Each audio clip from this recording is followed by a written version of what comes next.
Now, there's during the French Revolution, there was a woman with two children, and they were surviving on whatever they can find on the ground, and lives, goods, and the soldiers came, and so they tried to hide. But the sergeant noticed there's some movement in the ground. They tried to cover themselves, but the sergeant was so good, he noticed this movement, and so he went closer and he checked. And he saw this mother shivering, trying to cover the two children, and he had pity in his heart. And noticing that they were very, very hungry, he gave the mother a loaf of bread.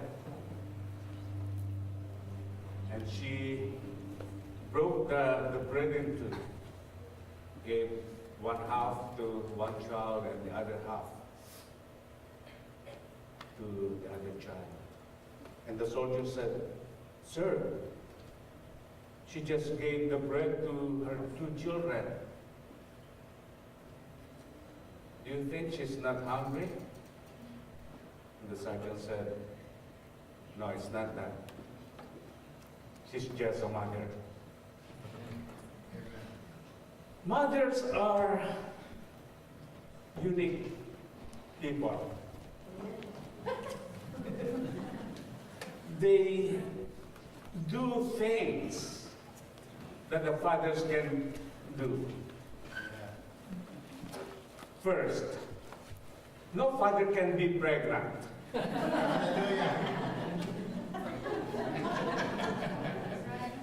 Although we look like pregnant sometimes. But that's fake. We are just trying to imitate the mother's gift. Friday was especially hectic, challenging. It's like when it rains, it pours, right? We talked about that a few weeks back. And Fridays, I go to Cypress Community Center. And there's a class there that I go to, and I volunteered my services. So I was on the way, and I was on the freeway. I noticed some vibration. Something's wrong. I've got to get out. I need to check, and there's a gasoline station I know that I can go to. I reached the gas station. Sure enough, I've got a flat tire. I don't have coins, so I went inside. I need quarters, 75 cents. I tried to put some air, and the pump stopped. And then I heard this loud hissing. The air is coming out. I checked the tire. No good.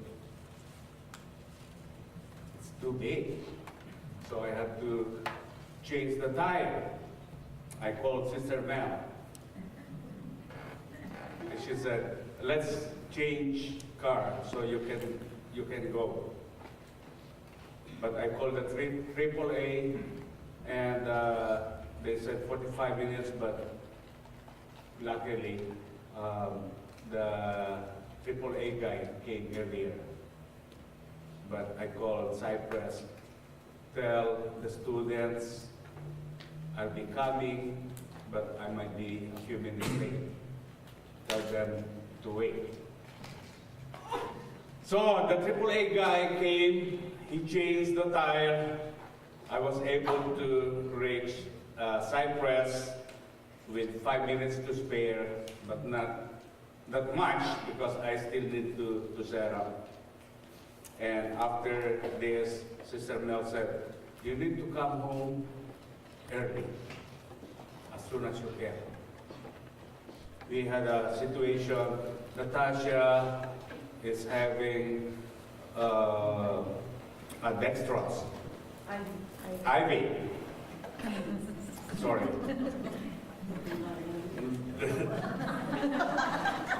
I'm old.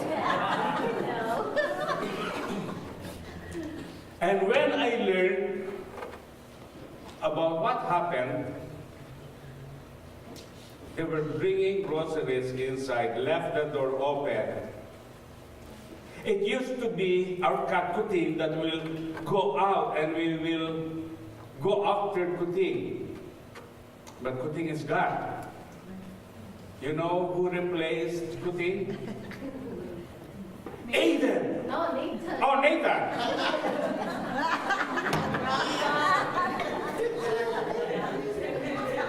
I'm getting old.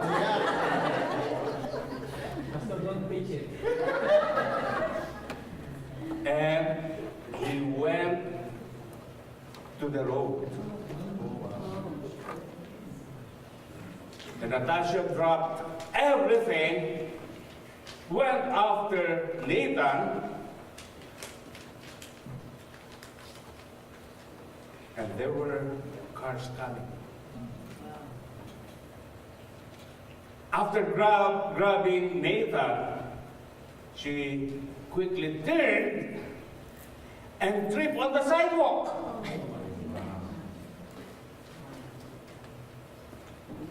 After tripping on the sidewalk, Nathan bumped his head,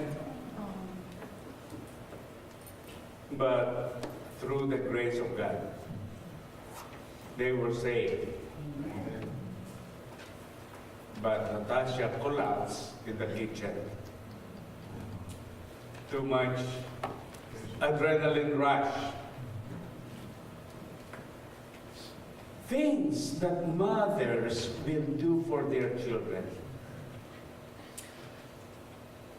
May I ask all the mothers and mothers to be to stand up? Come on.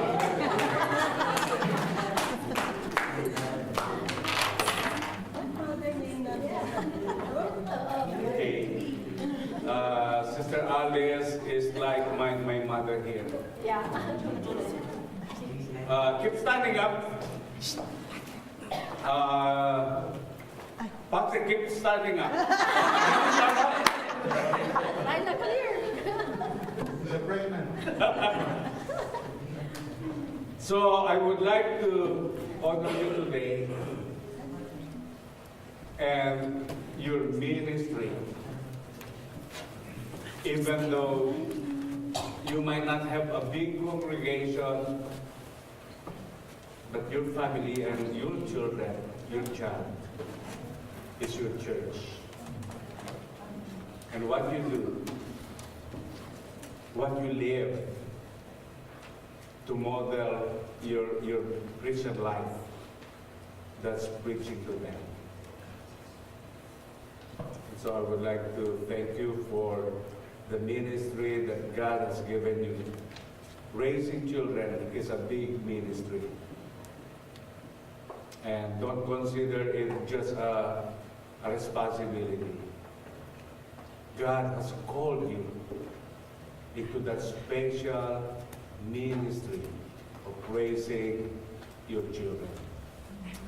So today we would like to thank you, and my only regret, we celebrate Mother's Day only once a year. It should be every day. we should be thankful for everything you're doing for us. Thank you. We now do that.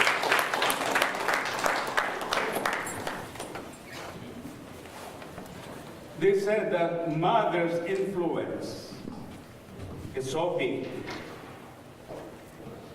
that whatever the children see from their mother, they try to copy. This is the heritage that we pass on as mothers to the children. So it was that Eunice and her mother, Lois, well, Eunice fell in love with a certain guy who was not in the spiritual level as she is. But they fell in love, and soon they had a child. They named the child Timothy. Now, little Tim, while Paul was traveling, he saw this little child, and he came to know the mother and the grandmother, and he had an interest in this young man. And he tried to mentor this young man because he saw the big potential. He knew a small team will be a big team later on. And so little Timmy grew up and he became Big Timothy. And while Paul was in the jail, serving time, waiting for his execution, he wrote 2 intimate letters to Timothy. 2 Timothy chapter 1, verse 5. I'll read from verse 3. I thank God, whom I serve as my forefathers did, with a clear conscience, as night and day I constantly remember you in my prayers. Just think how much Paul loved Timothy. Recalling your tears. Whose tears? Timothy's tears. I long to see you so that I may be filled with joy. I have been reminded of your sincere faith. This sincere faith that is without hypocrisy. What you see is what you get. This is sincere faith, which first lived in your grandmother Lois and in your mother Eunice, and I am persuaded now lives in you.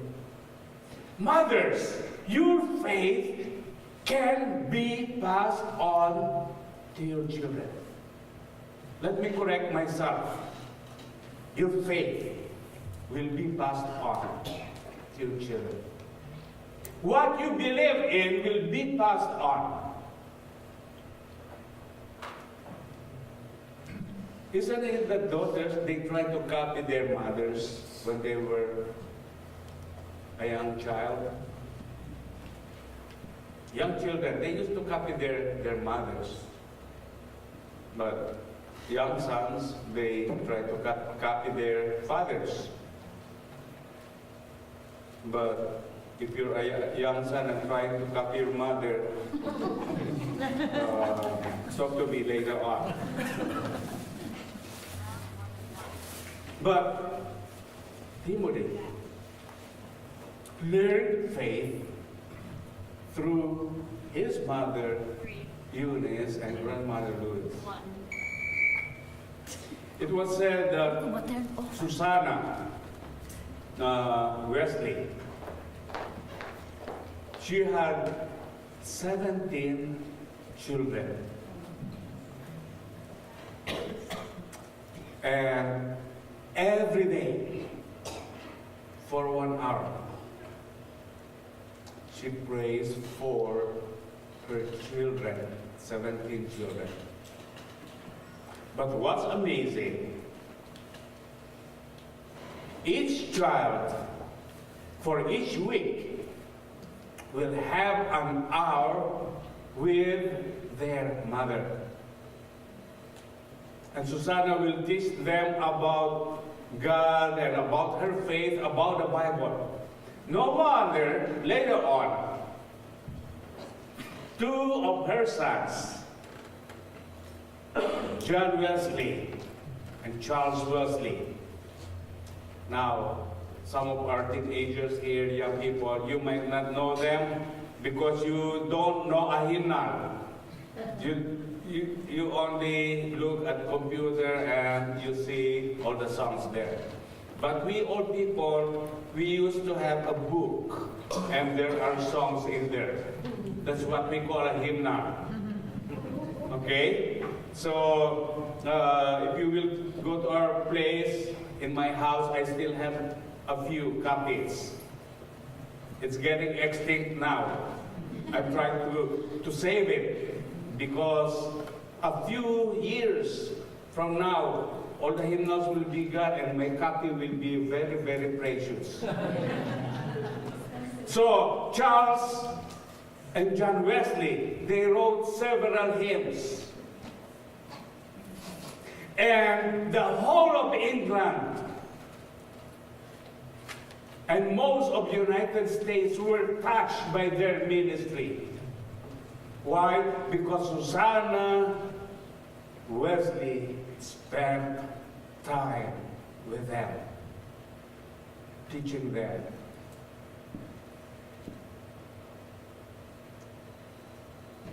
And so Timothy had faith in God because of the mother and the grandmother. So, moving on from verse 5, Paul said, I am persuaded that this faith that you got from your grandmother Louise and in your mother Eunice, you see, it's from Louise, passed on to Eunice, passed on to Timothy, and now Paul was urging Timothy, now you pass it on to the church that is under your care. So this faith is being passed on. For this reason, I remind you to fan into the flame the gift of God which is in you through the laying on of hands. For God did not give us a spirit of timidity, but a spirit of power, of love, and of self-discipline. Now, faith is being passed on, but how? Verse 3. Or chapter 3, verse 14, 3:14. But as for you, this is Paul again speaking to Timothy, continue in what you have learned and have become convinced of, because you know those from whom you learned it. Verse 15, and how from infancy you have known the Holy Scriptures. Do you know, mothers, you can teach your babies as early as I heard that some women will be pregnant. They listen to good music so that when the babies will come out, they will come out intelligent. I guess my mom used to good music too. And I'm lying.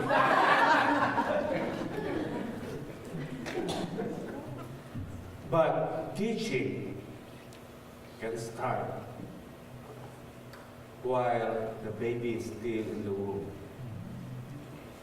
When you pray, the baby can sense that you are praying.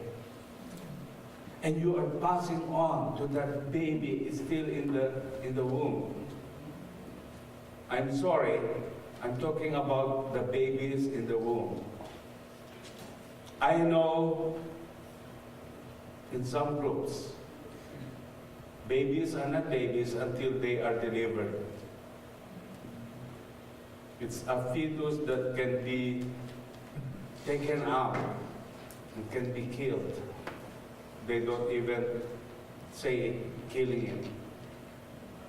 But the truth is, babies, while in the womb, are already human beings. There's already a life, a heart that beats. And so, Louis and Eunice, they pass on this faith through the scriptures.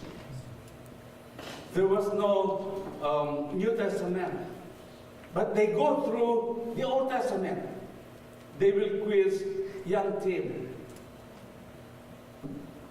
Who are the first people that God created? Adam and Eve. Who delivered the nation of Israel out of Egypt? Noah. How many animals did Moses took in the ark? It's not Moses, it's Noah. Just kidding. And so,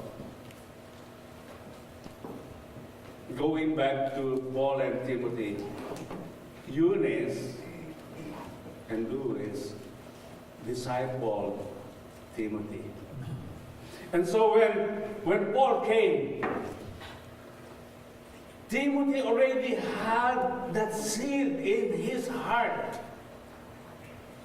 planted by the mother and the grandmother. It's so amazing that mothers will have this influence to their children.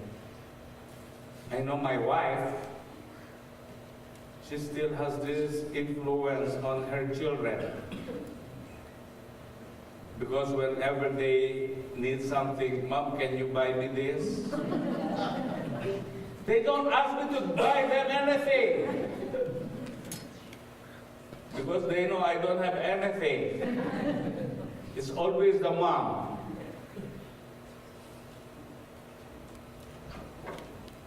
How from infancy you have known the Holy Scriptures, which are able to make you wise for salvation through faith in Jesus Christ. So mothers, what are the things that you can pass on to your children? It's not money. Forget about the money. It's not getting them to college, although that's important too. They will have the knowledge, but wisdom is when you pass on your faith to them. It's one thing that you can live that will last in their lifetime. Your faith. You just don't teach them your faith. When you live out your faith, you are leaving them an inheritance that will last. An inheritance that they will continue to enjoy for the rest of their life. Mothers, today I speak to you because you have been our hero for a long time. In fact, I will not be here without my mother. No matter how hard my father tried to create me, he cannot do it without my mother. And when I was 4, it was my mother who carried me for 9 months.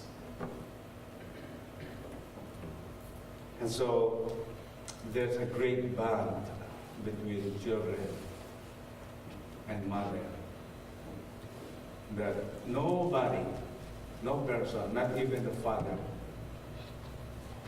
will be able to imitate. And so, church, let's put our hands together and let's honor our mothers.